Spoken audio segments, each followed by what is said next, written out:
Very comfortable, free stalls, deep bedding.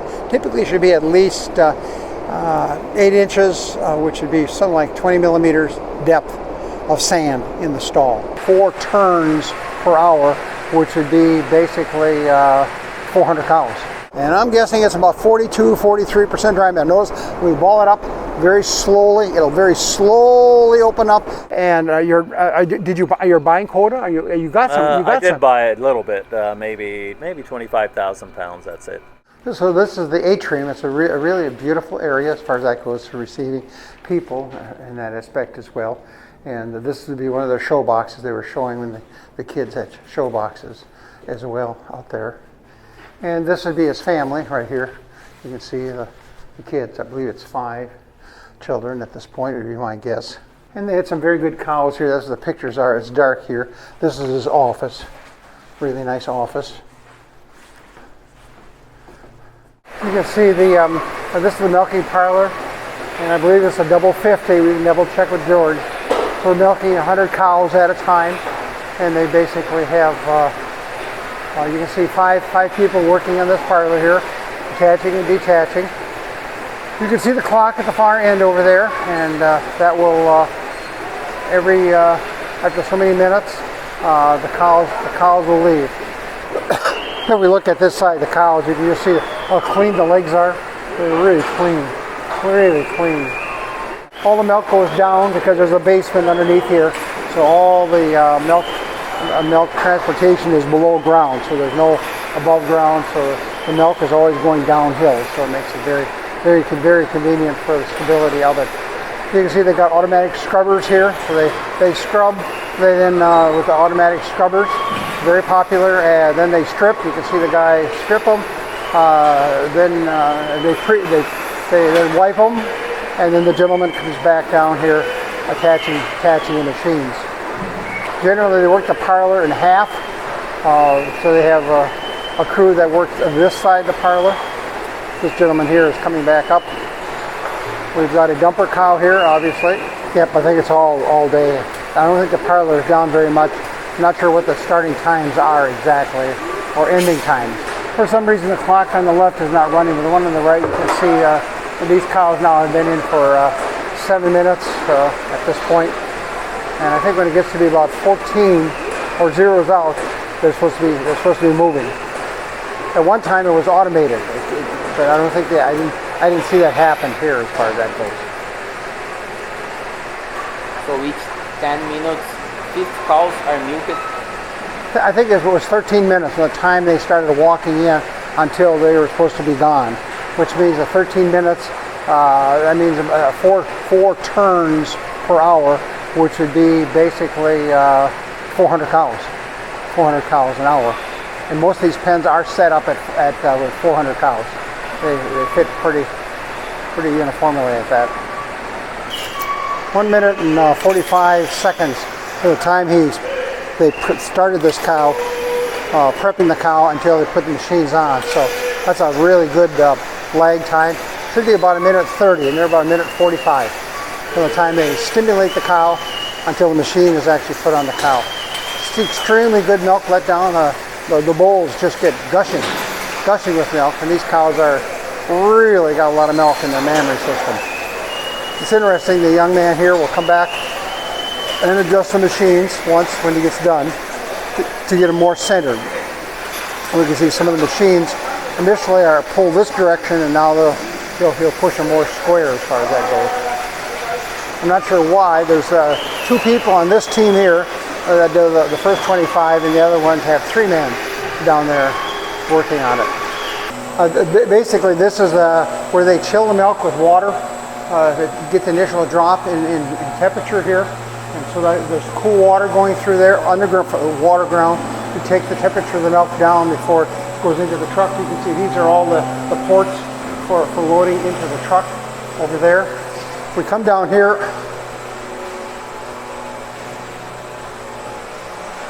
This is the sub-sampler right here.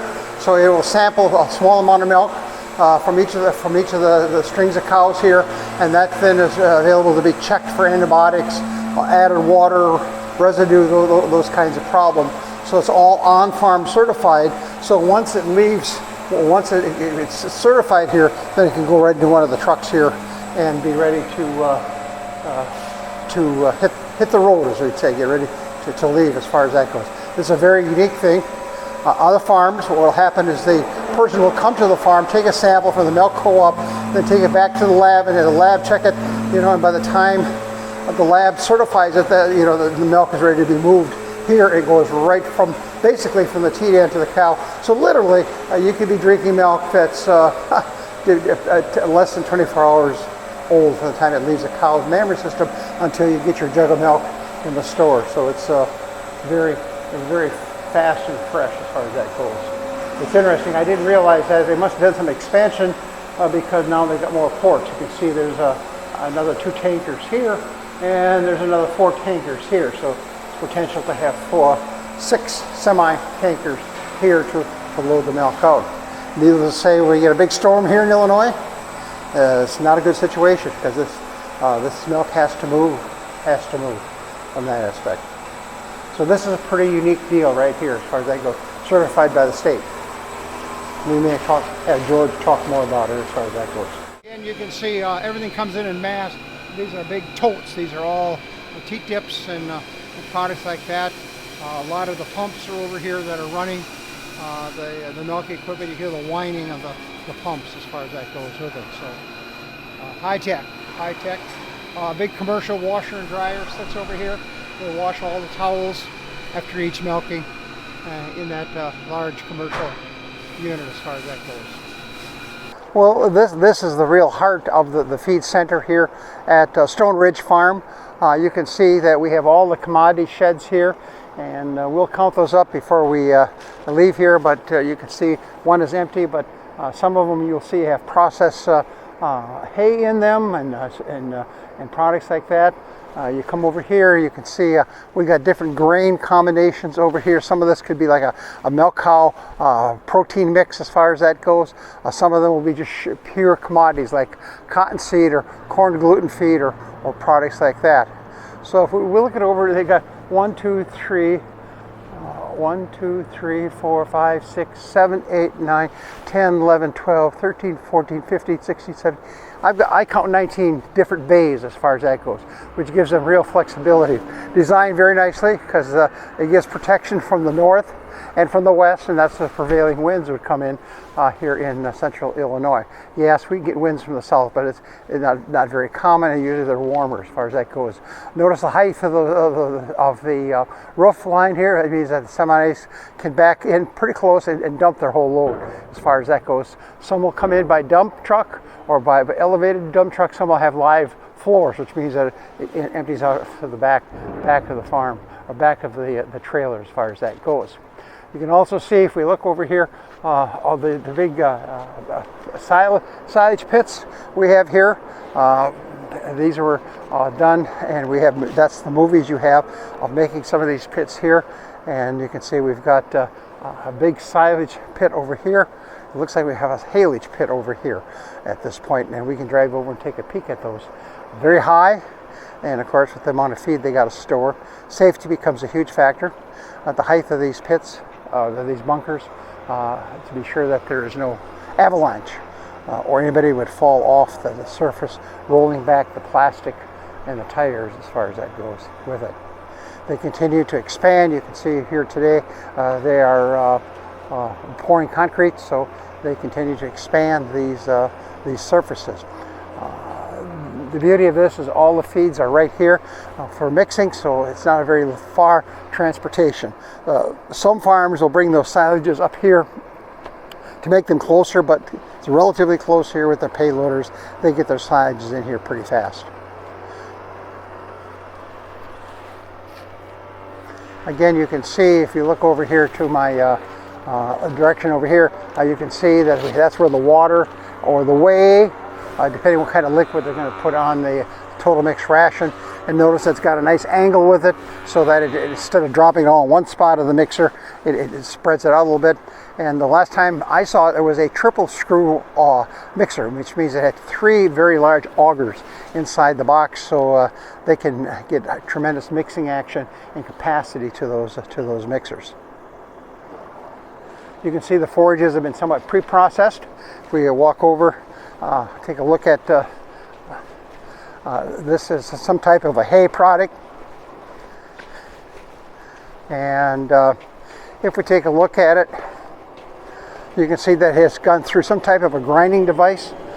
In fact, it looks like it's straw for dry cows.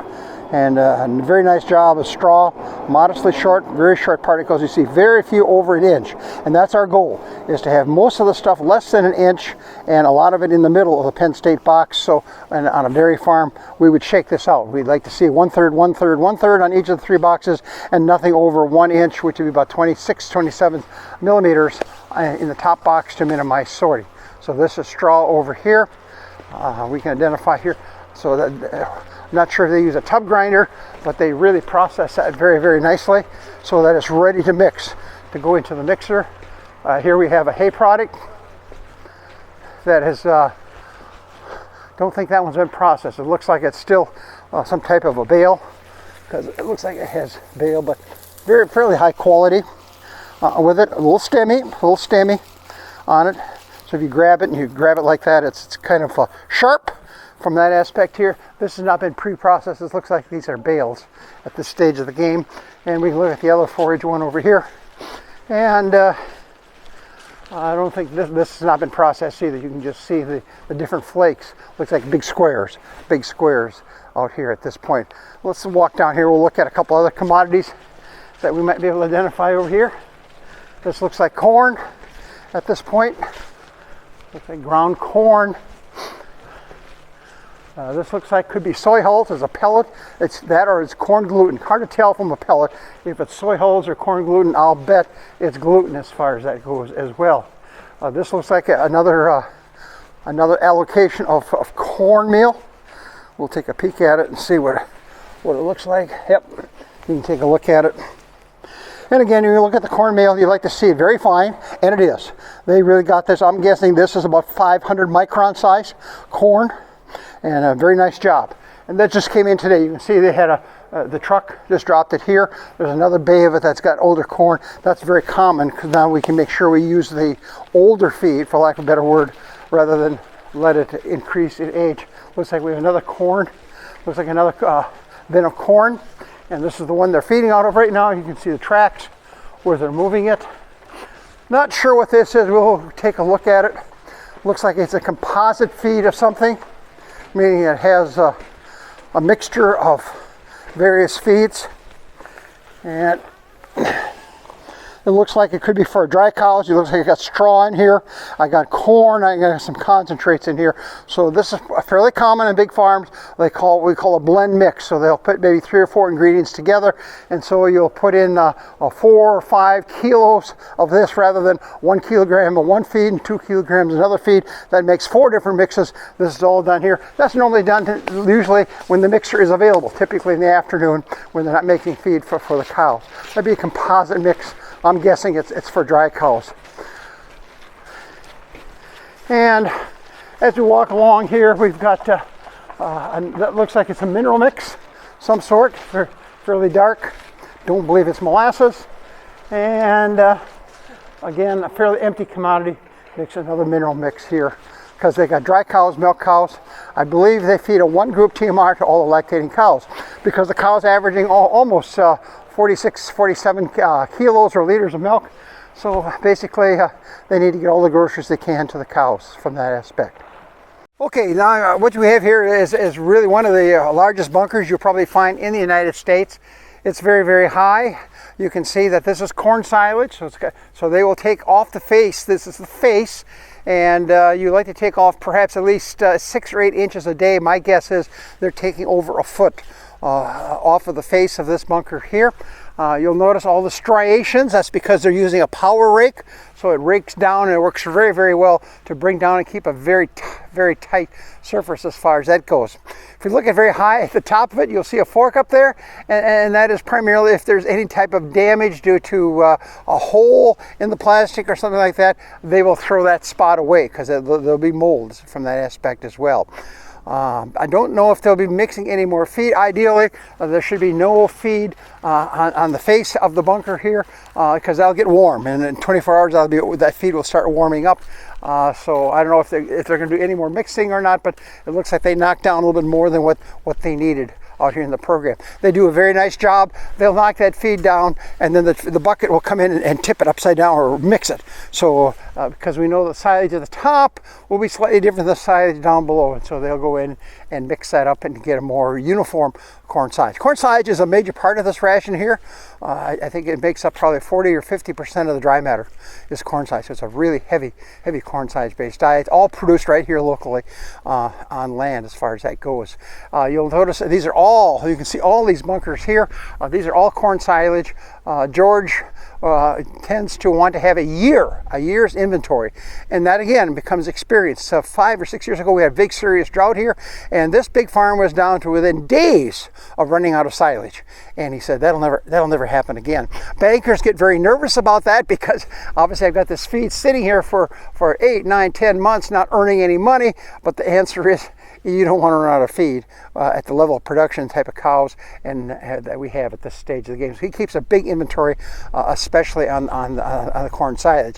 The hay, he purchases it every year, brings it in here, usually here in April and May, coming from the hay growing areas of Nebraska and Kansas, and puts it in that big hay shed that we just went by, and he controls that. But there isn't that much put into the ration.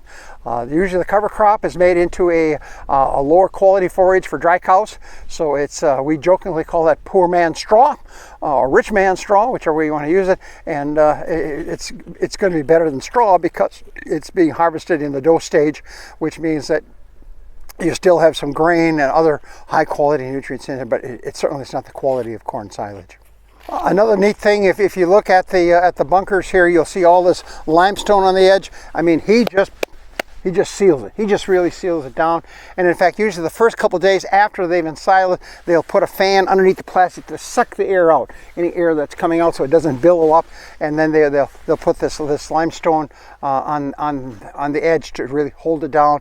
Because there's winds. Yesterday when we were here, we had 25, 30 mile an hour winds. Well, trust me, if the plastic is not tied down, it will move.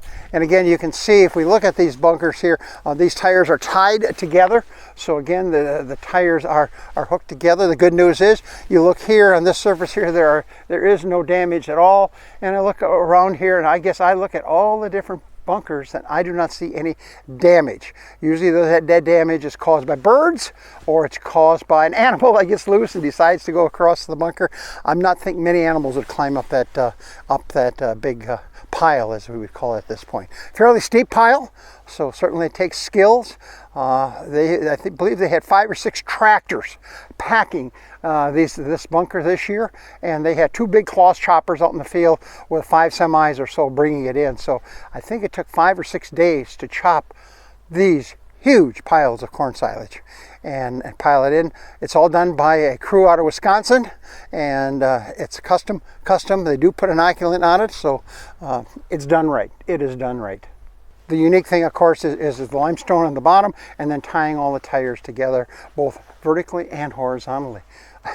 An excellent job. I'm not sure who does that. I'm not sure if they have a crew that comes in. One year it was the football team came in and did it, but I'm not sure they do that anymore because of liability. I think maybe the company that chops it also seals it. Normally there's a oxygen barrier on it so that it doesn't allow air to impregnate into the silage, and that's a common one is called Silo Stop. That's a commercial name, but there are several of them at World Dairy Expo that now sell those kinds of products, a special kind of plastic. Always the white to reflect the light, and then the oxygen barrier is on below it, either as a separate layer or in some cases it is bonded to the white plastic and is a one application. We're not too high here. I would not stand over there. So this looks pretty safe, but you got to be careful. I call this the magic pen check. And if I can push this pen in here, that means that it's not packed. And I can't get my pen in here at all. So that probably means it's at least 16 to 18, more than 18 pounds of dry matter per cubic foot out there in the program. We look at the corn silage. And if you look at the corn sides, that's a theoretical length of chop. That's 3/4 of an inch, or basically 19 millimeters as far as that goes. A good job of chopping, very uniform, not a lot of stragglers. You can see a few little pieces of corn. Here's one corn kernel, and it's fairly hard, so we don't want to see any corn kernels in here. That's the only one I've seen so far. This one is, here's a second one. It's damaged a little bit, but again, if it mushes on me, like if I push it between, I think it mushes, then the cow will digest it. These mush a little bit at this point, and nice job, a good job here. This is loose sides. It's been knocked down. Otherwise, there's no way I could reach in there and grab it. I'm going to squeeze it. And normally, if I can squeeze it and get juice out of it, it means it's it's 30% or less dry matter. So I'm squeezing it, and I'm squeezing, and I'm not going to get any juice. I'm not getting any juice. And then I open it up, and you can see I have moisture. It holds nicely together. I'm guessing this at 35% dry matter in the program. Again, I would tighten up the kernel processor rolls a little bit tighter. Again, I see a little bit more corn than I'd like to see in here, but it's not a lot. It's not a lot as far as that goes. All the cobs, all the piths are well broken up. We're not in one of the big barns. I believe these barns are 1/4 mile long, and of course it's a double four design, which is a really nice design barn here. If you look up in the area, you can see that we've got an open ridge. Really open ridge, wide open, so allows for that warm air to move up under here. You can also see we got curtains on the side there down all the way because it's a fairly warm day, and you got all the fans on. So we're really putting good cow comfort in here. This is pretty comfortable. My guess is 5 to 7 degrees cooler than it is outside, and so it's worked very, very well here in the program. So see the TMR here. I think they only feed once a day out here, and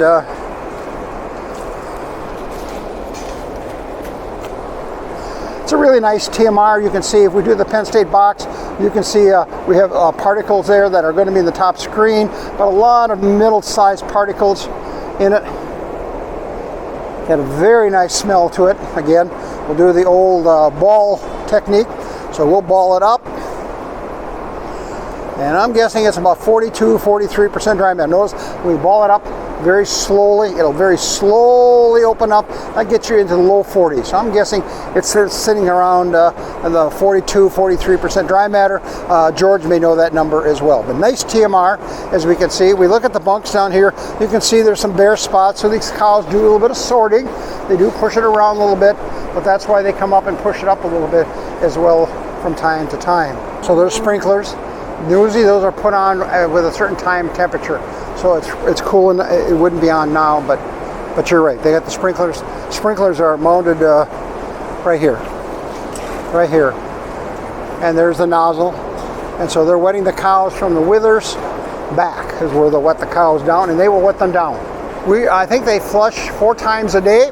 My guess is that this barn's getting close to being flushed, because you can see that there's some liquid manure down there as well. Okay.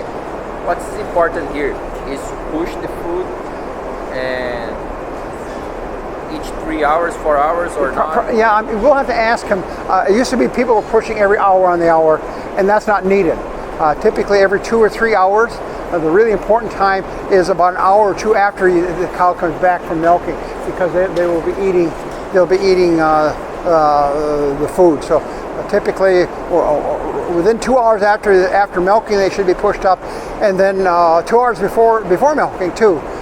Some cows, especially if they can't reach it, you can push it in, because that'll still be, we can see here, this feed here has not been touched. This is just as good as the day it came out, so no sorting, no changing, and so you can see about 1/3 of the food is original TMR as far as that goes. Not sure when it was fed. We can ask George. Very cool, so it's not heating up. Normally when you get warmer days, and today would be a warmer day, not a hot day, but a warmer day. It's around 70 degrees. That's a pretty good idea. I think we're still live. We're still on as far as that goes.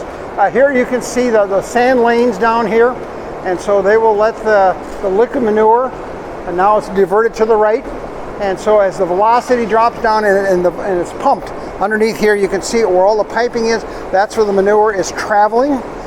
Traveling down there is now diverting to the right. Over on the left side, that is allowed to drain at this point, and then they'll come in and pick that sand up and put it on the edge over here, and then use it in the future for sand bedding.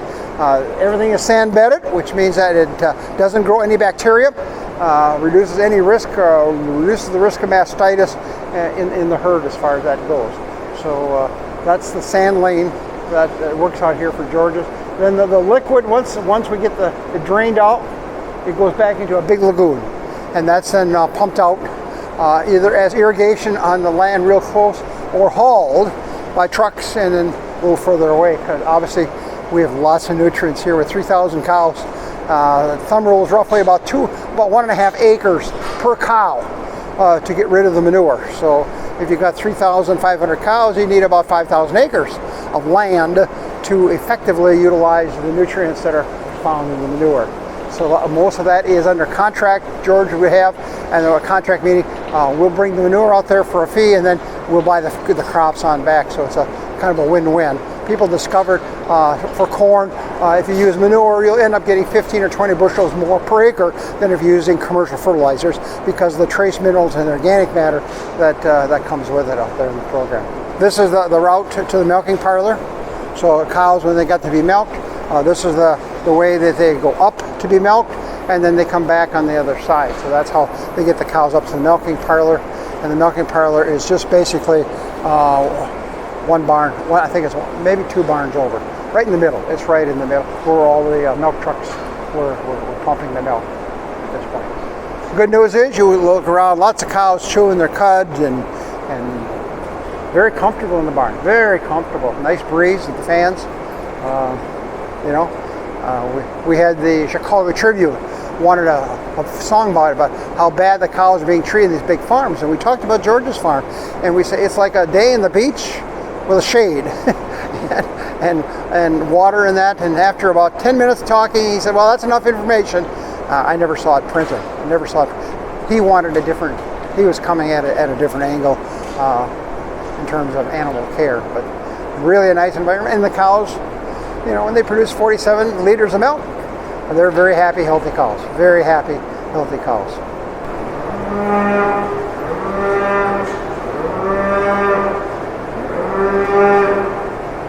And you can tell it's milking time, because there's a number of cows literally congregating right up here by the gates. So they're ready to be milked. Very good time to look at cows as you walk by in terms of lameness. If any of the cows are showing any evidence of lameness, which means that the heads would be bobbing up and down a great deal. When cows walk, the heads do bob, but you'll notice the black cow is no bobbing. The first cow did, but they're walking quite well. You're a young cow. Very full cow, lots of milk. These are the ones we saw earlier and said, these udders are pretty full. Remember, they're milked 3 times a day, so you imagine only milked twice a day, how tight these udders would get at this point. Cows are walking really well. I don't see any cow showing me any signs of lameness at this stage of the game. Also look at body condition score. I was looking at the pen behind me, and these cows are working pretty hard. They're thin cows. They are not heavy cows, is my view here. These cows have a little more body condition score on them, so these might be later lactation cows. I'm not sure. We could ask about that as well. Very young cow just in front of us here. This looks like a younger cow group, although this is an older cow right here in front of me, so hard to tell how they're grouping them. It could be done by reproduction, but they're in good shape. They are in a better shape, this group. And I look at the vertebrae. You can see the vertebrae, like the white cow. You can see the vertebrae exposed on her. Well, and the cow looking at us right now, you don't see that at all. So this is the white cow with a high tail head is a little thinner than the cow that wants to pose for us and look at us, which is 1286 at this point. So, And of course, we're not helping a great deal. They all decide to look at us, just like at the Jersey herd. We're different, we're weird, so it kind of slows the process up. And we don't get to see the cows walking quite as easily as we did before. Okay, we're just looking here now at one of the barns. It looks like the cows are going to be coming back to this one here. Notice it's been flushed. So all the manure, the urine, the feces all gets flushed down to the middle of the barn, and then it goes out to the sand separator, and then of course out to the lagoon. So the water comes from that very large silo right over here is where that water for this barn will flush from. My guess they're flushing 3 times a day, probably after each. Notice how nice and level the beds are. They have a lot of sand in the beds. Looks like somebody does come out here and check them. You see there's any feces or urine. Feces especially are in the sand, and they'll just rake that off from that aspect there. It's a really wall of water, so it really cleans it out well. Notice there's really no buildup here. So I'm not sure what the speed of that water is, maybe 4 or 5 miles an hour, but it really does a very nice job. And if you looked in the milking parlors, you saw the legs are really quite clean on the cows, and that's always a good sign. And of course, his low somatic cell count, one of the lower ones in Illinois, would reflect the success of the flush system.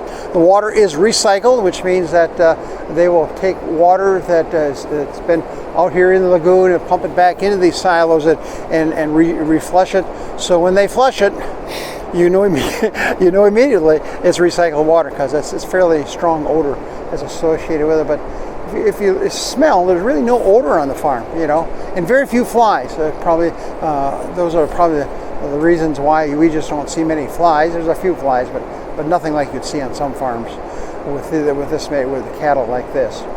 But it's amazing, if you look down the aisle, you can just see how high the slope of the barn. It's really steep. You can see on the west end over there, it's like a little hill. It's like a little hill as far as that goes. And this end would look the same way. We're standing here now, but we just don't see as much of it as far as that goes in the program. So very comfortable, free stalls, deep bedding. Typically should be at least 8 inches, which would be something like 20 millimeters depth of sand in the stall to give adequate comfort for the cow. Adequate comfort. This shows the where the wastewater and separations occur. We saw the sand separator leading into this.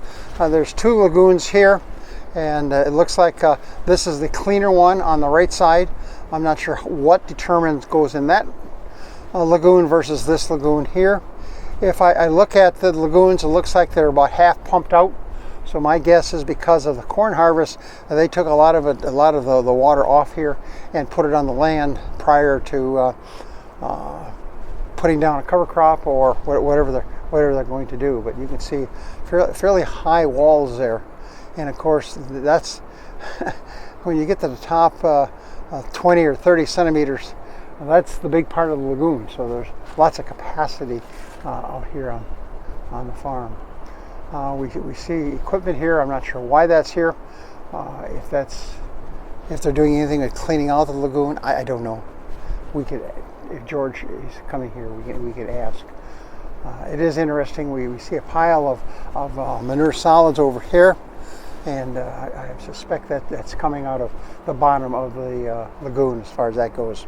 The lagoon is lined with clay and impervious, and so that was one of the big questions, because we're sitting on one of the major water supplies here in east central Illinois that provides water probably to 15 or 20 different cities, including Champaign, Urbana, Mahomet, those locations as well. Excellent aquifer, a lot of water, high quality water too. We can see the leg here as well. This is what flushes the barn, so it fills automatically and it disperses automatically, or however it's going to work. But I think he's been very satisfied. Very seldom do they have a problem with freezing We do get some cold weather here, but they'll tie those barns down pretty tight, so there isn't a lot of ice buildup. Initially, the first year or two, there was some problems with ice buildup in the barn. And of course, that makes it extremely dangerous for the cows, the cattle, the people, everybody involved. But I don't hear much about that anymore at all. Well, we have another person that joined us. This is George Kasbergen, and Hello. he's the owner, operator, and the head chef, and pays all the bills, right? And Yep, for the dairy. Did they pay you a lot of money? Does he pay you? Garrett does payroll. I do payroll. for the Holy employees. cow. Great, fantastic. Well, we just want to know a little bit more. Why are you here? Why did you're from California, are you not originally? Yes. Why'd you come here? Reason it was urban encroachment in Southern California, and milk prices were better in the Midwest than in Southern California, and the feed is cheaper. So my dad says if you don't have to figure, then it's probably a good deal to move. That's right. Even though we moved 2,100 miles away from family, we're glad we're here. Well, the question might be you're shipping milk to Prairie Farms. Yes. You always didn't do that, did you? Or- No, I did not. I started out with Grande Cheese, our dairy up in Wisconsin, where we milk 2,000 cows. We ship our milk there, and then I was just piggybacking on that operation with this one, and shipped there for maybe, I'd say 3 or 4 years, and then Prairie Farms called me up, and I made the switch, and I've been happy ever since. When did this farm get established? In 2000? October of 2002, so we've been here 22 years. Milk? You'd be milking starting in October of. October 2nd of 2000. You know that date? You know that date Yeah. well. What kind of milk are we getting off of these cows? Right now we're at about 111 pounds energy corrected milk and 108 pounds fluid milk. Which means that your butterfat test is sitting 375. 375. Where's protein at? Protein's little loads right at 30. 30. Man, you could be after that nutritionist as far Yeah, as we need a better nutrition. because you get paid for that right now. Well, you get paid more for the fat. Yeah, but the protein's coming back finally. Yes. Finally, Yeah. it was way down there for a while, but now, but the fat's staying high. But buckle up, guys. Have you seen Yeah. what happened to the butter market the last couple of days? No, I have not. Oh, you don't want to. You don't want to look at the butter dropped. market. What happened to the dropped. butter market? It went down. It went down. Yeah, butter market went down. Cheese stayed pretty stable, but they're still talking. $22 per hundredweight for 3.5. Obviously, Yeah. you're doing better than that with Prairie Farm. Will you get 24? Probably. Yeah. Gross, yeah, and Yeah. our hauling is about $1.05 per hundredweight. Okay. We were at World Dairy Expo, and there's a Jersey breeder there. He's over $30. Of course, he had a Wow. five butterfat test, Yeah. but he's over $30 as far as that Yeah, goes. I see like a lot of Holstein herds like are in the mid, or dairy up in Wisconsin is at 4.4 and 3.4 protein. Wow. Yeah. and Now, they're at are you partner of that as yeah, well? own half of Half it. and half. Yeah. Is it herd in California still? You still get cattle? No, I have no cattle in It's all- California. it's all emptied My out? older brother is expanding his operation from 4,500 cows to 8,000. Going to put a rotary in, and 120 cow rotary, and expand. Basically, put new roofs and free stalls on his barns and make them wider.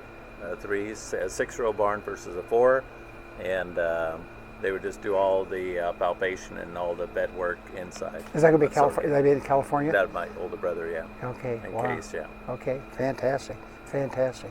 Well, another question is, what are we feeding these cows out here? We saw some big corn silage piles. Yeah. There's a lot of corn silage out there, sir. Yeah, I put up 65,000 ton of corn silage this year, and I still have about 5 months left of 23 silage. So I feed around 3,000 ton a month. Wow. Fantastic. So I have a couple years inventory. I like that. That's kind of the key to the production for me. Okay. Just a consistent diet. Yeah, and it sits and it's highly digestible. This year's corn silage, our first crop, was between 43 and 48 starch. Wow. And Now, that's right here, raised Yeah, right here. yeah. Are you high chopping or not? Or, no, you're taking a roll. Yeah. That's a huge number. Yeah. Then Huge. we planted corn after our wheat, and that was between 38 and 43. Wow. No soy. Any soybeans being raised? No, we didn't have any soybeans this year, but next year I will. You will next Yeah. year. The wheat is being taken off as a cover. It's a cover crop, obviously. Yes. I assume is this your land right here? Yes. That's wheat. That's wheat. That's No, that's oats. Oh, I'm that- having my neighbors grow all the wheat. Oh, They're gonna so grow this could be 500. fall oats. No, it's just a cover crop. Oh, Yeah. because you could harvest that, November. That's a really good crop. Yeah. When'd you plant it? Good August. question. Yeah, right after silage. Yeah, probably beginning of September. You need 60 days. Yeah. What? Yeah. Boy, it makes fancy feet. But then it's no longer a cover crop either. If you take Right. it, well, the plant is still there. I mean, Right. you're Yeah. going to I harvest just do it for erosion purposes. Yeah. I used to do oats and radishes to help with the compaction and stuff, Yeah. but the radishes got too expensive. So basically, the calves are being raised still by over. By Quinn and Nelson Zier, yep. I mean, how many? Were they 2 months? He keeps them 2 months over there. Oh, they keep them there about 7. 7 months. Yeah, 6, 7 Wow. months. So he's got them weaned at that point. Oh, and, yeah. And off and And then running. from there they go to northeast Colorado at Chuck Feldposh, and then I get them back at about, I'd say 20, 21 months, Okay. and they calve at. What do they 22. charge you? $2.50 a day out there? A little more. A little more than that. Yeah. now. Even with $3 a day. $3 a day. Even with cheap feed. Yeah, cheaper but I'm feed. sure they're locked in.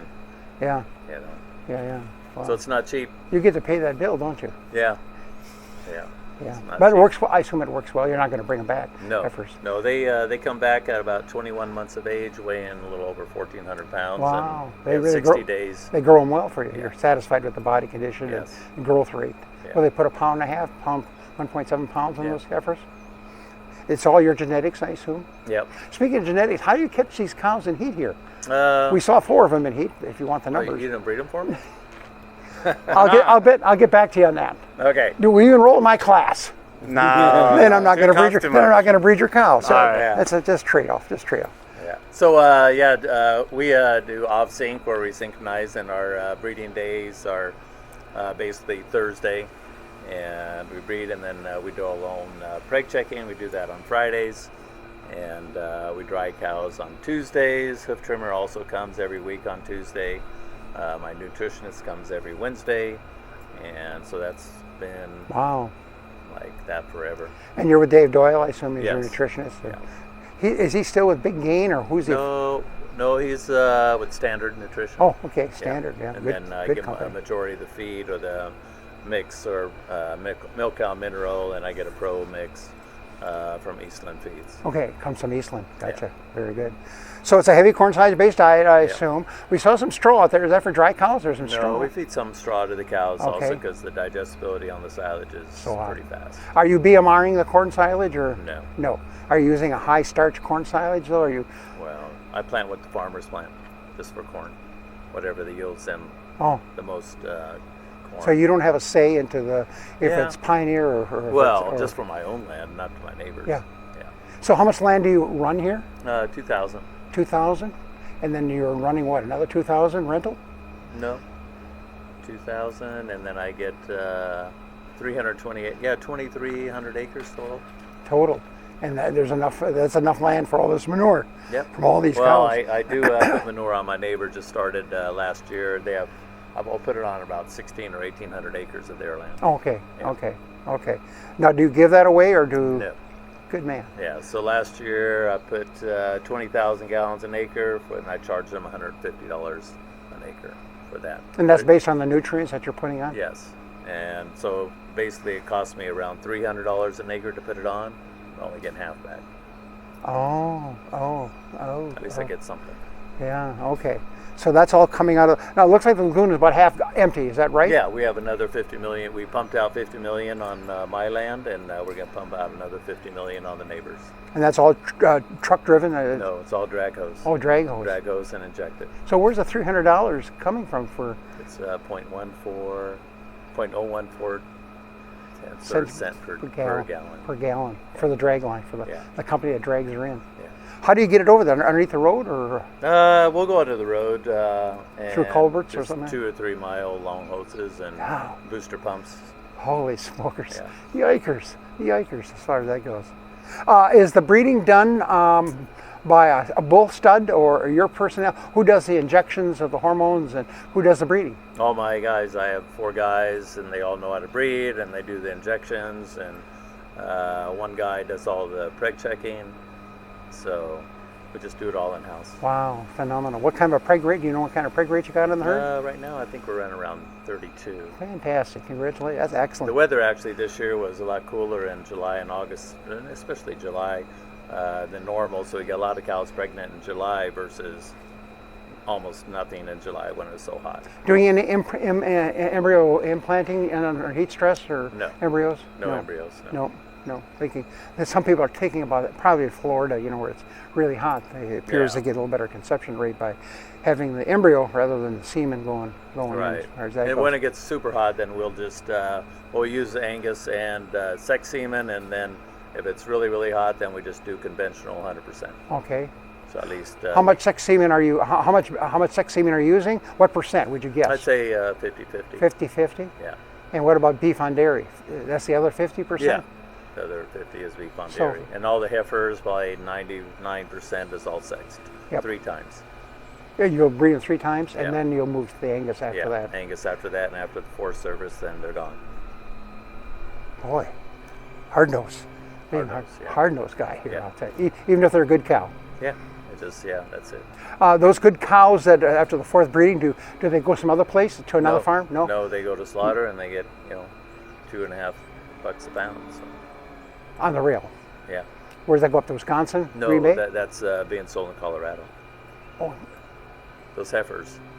the heifers. What about the Heifers. cow? What about the cows? Yeah, I'd send. heifers? I see what you're saying. Yeah, I Okay. send 1 load a month after test day to either JBS or American Foods Direct. Which is located where? Not in Illinois, are they? JBS is in Green. Well, they're kind of all over. They'll send cattle to Pennsylvania, Iowa, Green Bay.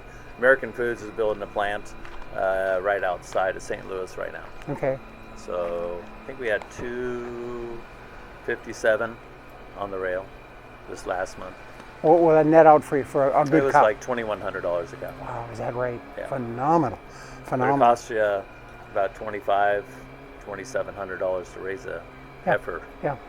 But now they're going for $3,000, especially those Stringers, crooks. yeah. Crooks in California, they're really paying a high I price. think if I had to sell some today, I'll probably ask $3,500 since I'm from Yeah, California for the crooks. Yeah. Yeah. So are you now going to switch a little bit and even breed more heifers? I have quite a few heifers coming in.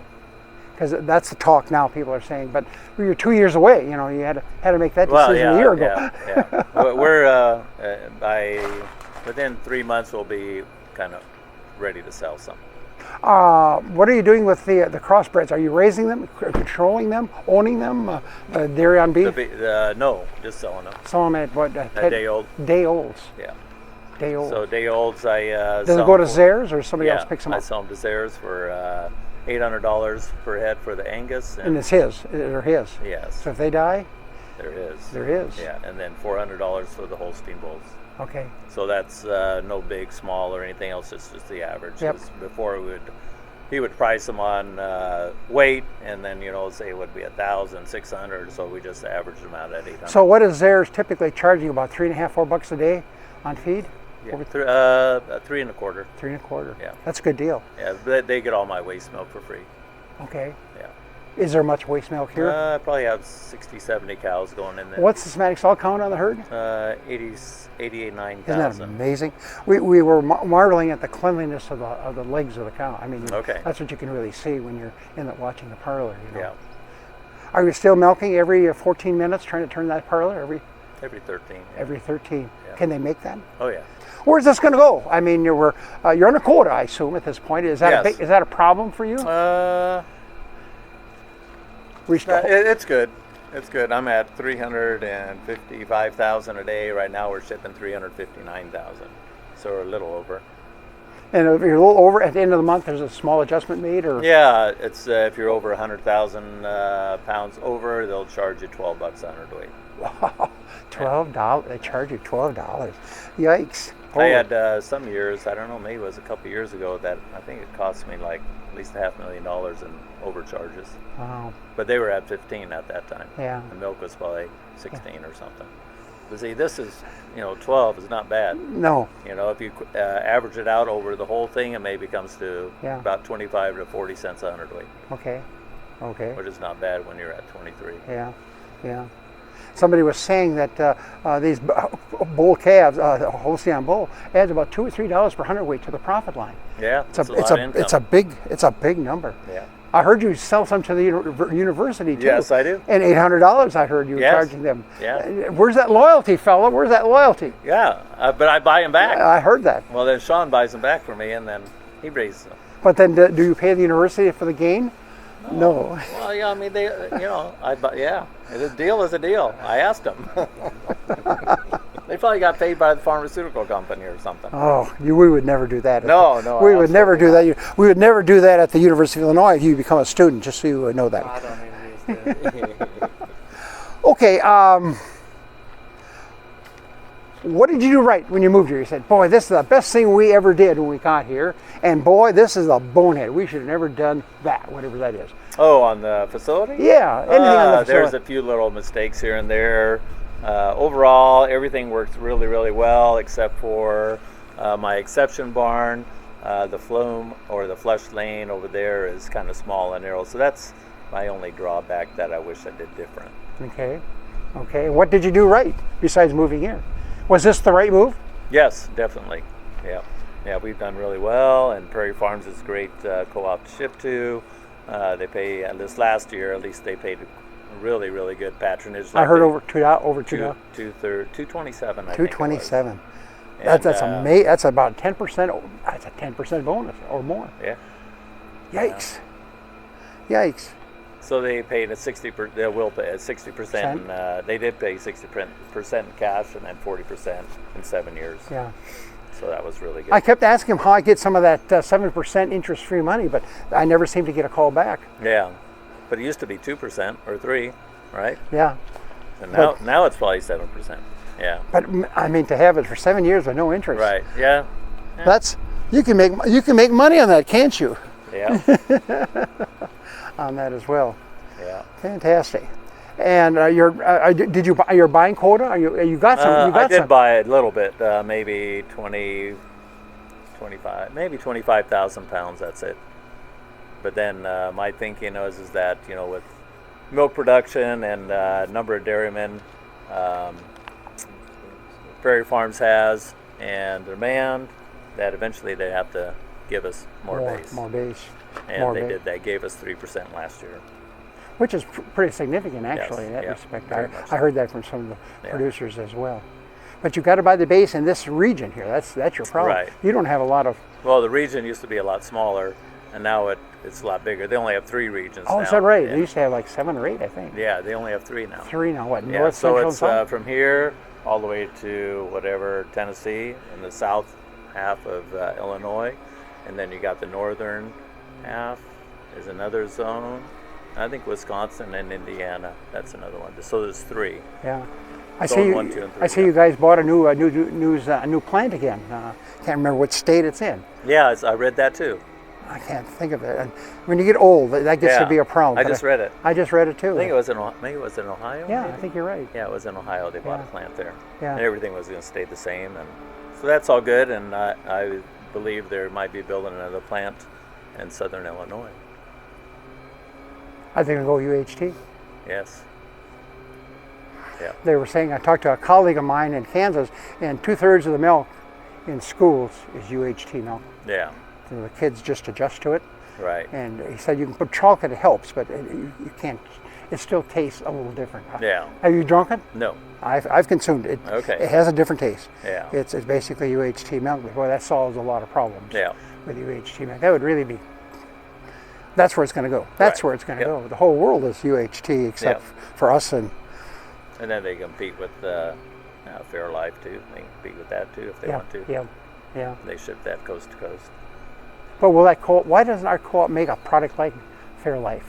50% protein, 50% more protein, and 20% less lactose. Yeah. I mean, that's got consumer written all over it. Oh yeah. All written all over it. And we're anyway enough. It's not. We don't need to talk about that. Right. We talk about you. We got to talk about you.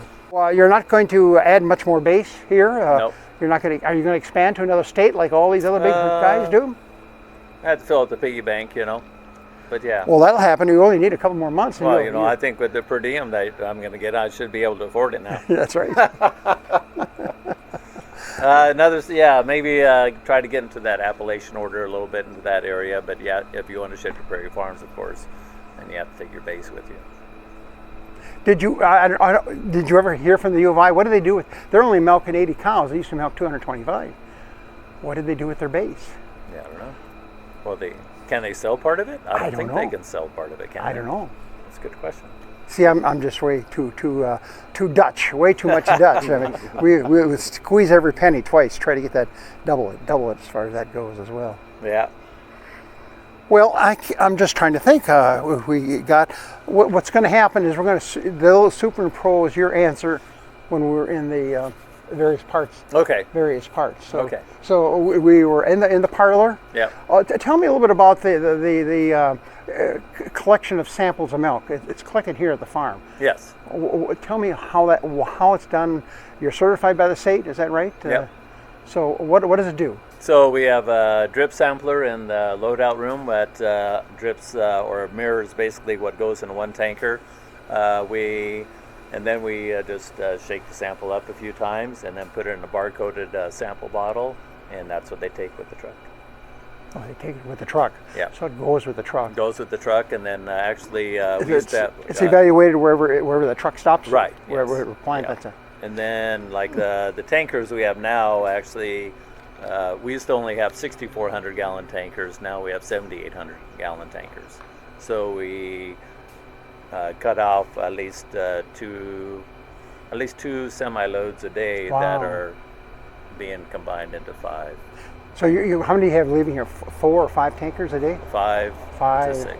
5 to 6. Yeah, 5 Wow. most of the days, and every so many days. And Prairie Farms coordinates all that for you. You don't have to. Yeah, they coordinated with the milk truck driver, with the dispatcher. Yeah, we saw a guy from. It was all Dodge. It looks like it was Dodge. Dodgeville, yeah. They Yeah. haul our milk in Wisconsin too, and they also have. We at our dairy in Wisconsin, we also have electric semi truck that brings milk to Grande. So they're like on a tier 1, saving the environment. Okay. But, Okay. There's 2 basins out there. One on the right, one on the left. What's the difference between the 2 lagoons? I have 3 solid settling basins, and that's where all the solids go in. I go 4 months into each solid settling basin, Okay. and they flow into cell A. Cell A is 800 by 800 and 25 feet deep, and then from there it flows into cell B, but we mainly just empty the 3 solid settling basins. So the one way to the right is Cell B. cell B. Yeah. Is that where you pump the water to flush? Yes. Yeah. That's where the flush Yeah. water comes from. A and B. A and B, Yeah. and both. Are we flushing 3 times a day? How Yes. often? Yeah. During typically? Well, when the cows are out, When the cows when are the out. pusher comes, it brings the cows in, and he'll turn the pumps on. Okay. Oh, one last question. What's your labor situation here? Obviously, everything is harvested, planted with. You're not planting. You're not harvesting. No, I'm not planting. I'm not harvesting. We only do the spring tillage and fall tillage, and then as far as labor on the dairy itself, during COVID and stuff, it was kind of hard to keep everybody because everybody thought they could take off and so on and so forth. So you have to pay your labor a lot more, about $18 an hour, and I have about 35 to 37 employees. With the dairy. Yes. Now, I think one I heard one time it was like 23 or 24. Does that make any sense to 33. you? How many? 23 no, or 24? No, I never had that. Never that low. No. Never that low. At the dairy in Wisconsin, that's what we have up there. Okay. Yeah, 23, 24, yeah. Okay. I've been up there once too, but no. Yeah. I'm getting old and senile, so fantastic. Yeah. Okay. Housing is not on the farm at all? I don't provide any housing. Are you going to do that? Do you see that some of the newer farms in Wisconsin? Yeah, I see that. It could be beneficial to do that. Yes. But that's just another thing to Yeah. manage. And I think. But you got a man who can manage that very Yeah. well. Yeah, and then we got those. I think Quinzir actually has some of those. What are those A1 worker A? What do you call those that come over here for a year or like 8 months and have to leave? Like A1, they're on like a different kind of visa where they have to go back 3 months or 4 months out of the year. Okay. And then they can come back. Then they come back. Gotcha. And you have to provide housing and all this stuff for them. And actually, my guy that chops my silage and pumps manure, he has a bunch of them from South Africa too. That he. But are they white? I mean, there's Yeah, a lot of they're South like African. Dutchmen. They're what? They're Dutchmen. Yeah. Yeah. So yeah, there's Wonderful not much dairy work. farms in South Africa. Wow. Yeah, so there's not too much work for them out there, and then they're really good workers, and a lot They of know the dairy. teenagers nowadays and the young 20-year-olds, they don't want to work, so the silage guy started bringing them in from South Africa. Will your bookkeeper answers, do you have a rough idea what it costs to put a ton of corn silage on the pile? In other words, they're going to chop it, they're going to pack it, they're going to truck it. Do they cover it as well? No, we cover it. Who covers that for you? My guys. Excellent job. Yeah. They tie all those tires together. they have to tie them both together. ways, and then you still put the fan underneath Yes. for how many days? Probably that big pile, probably about 10 to 14 days. Suck the air out, Yeah. and then you put down the limestone, or the limestone's down there already. Yeah, limestone's already on there, and then we'll suck the air out, and then when they get the tires on, we take the fan off. Right. Well, we got 2 fans on the big pile. Wow. That's 55,000 in that pile and 10,000 in the other. Wow. So yeah, so say the chopping is $14 a ton. Chopping and packing is 14. 14. Yeah. Okay. So- A useful number because that comes up at some of our dairy meetings, and the old number was like 7 or 8, but that was 7, 8 years ago. Yeah, they can't do that. Can't do it for that. They got $1 million machines. I was seeing Jim Baltz's footage. You had 3 choppers here, but running 2. Is that right? Yes, and at the end we kind of ran 3, and then we had 5 packing tractors. Yeah. Just amazing to watch. Yeah. And boy, they had a system how they packed Yeah, too. they just go around, follow Round, the leader. Yeah.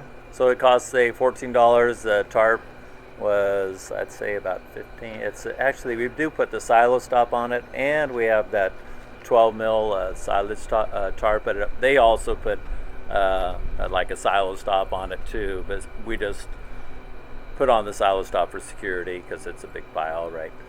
So there's two layers of silo stop? Yeah, on the 12 mil, they put a layer of silo stop. They glued it inside. So it's in part of the tarp. Part of the tarp, Gotcha. yes. So that tarp. There's an argument how effective that is, but that's okay. Yeah, I don't think it's that effective. But anyway, so we put the silo stop on first, then we roll the big tarp over it, and then we glue it to spray it, and then we get 20 guys on one side, pull the tarp down, and on the other side, and then put the fan on. We're done. You can use the word tarp. It's not plastic. It's It's a tarp. It's a tarp. It's a tarp. It's Yeah. not like a canvas tarp. It's a plastic. Yeah. 12 mil. 12 mil, yeah. That's heavy So stuff. normally it's 6, right? 5 Yep. or 6, Yep. whatever. So yeah, so I'd say the tarp and the Do you have to silos- pull it over the top, or do you get it up on top and then? We get it on top, and then we have a high hoe, like that thing. Okay. And then we just pull it as we're putting the 60 feet of the silo stop on each side, and then we pull it until we get at the end, and we pull on one side and pull on the other side and put the lime around it, and we're done. Wow. So yeah, so I'd say Can you cover it in a day? 2 hours. 2 hours. Yeah. Wow. The 10,000 ton pile only took us an hour, but the big one was 2 to 3 hours. Yeah. Wow. Wow. And hopefully you don't have a windy day, I would guess. Yeah, I think it's bad. So yeah, so let's say that chopping is 14, and then you got, I'd say the tarp and silo stop, say about 5,000 for that. Yeah. So yeah, so I'd say 20,000 to cover it, and the tarp But help me back to per ton basis. per ton basis. You're a smart man. You can do that faster than I Got a can. calculator.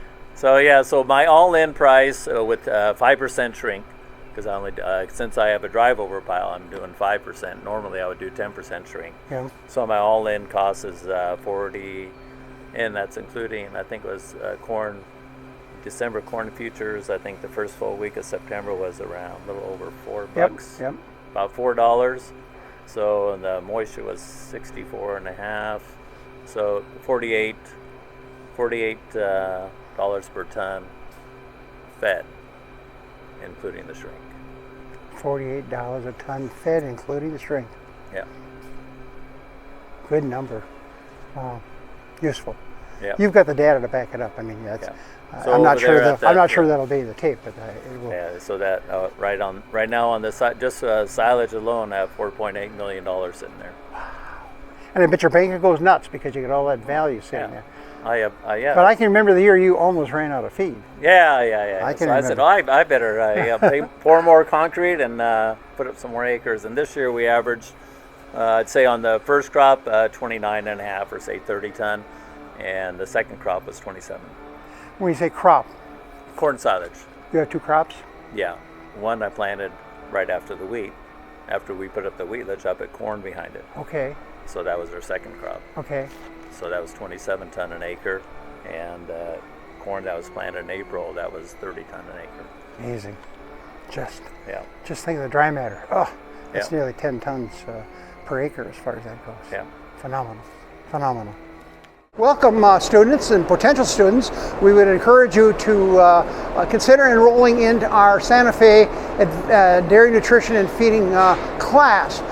50 different modules, different weeks of information that you can study at your pace.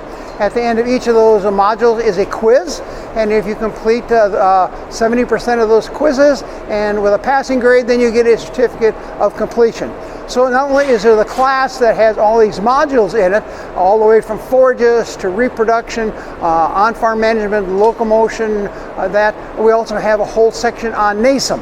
NASEM, of course, is the new dairy NRC, and each of the chapters we discuss, and you can look at that at your leisure as well. Once a month we go live to classes in English, and you're able to get your questions answered and also hear the more of the latest information.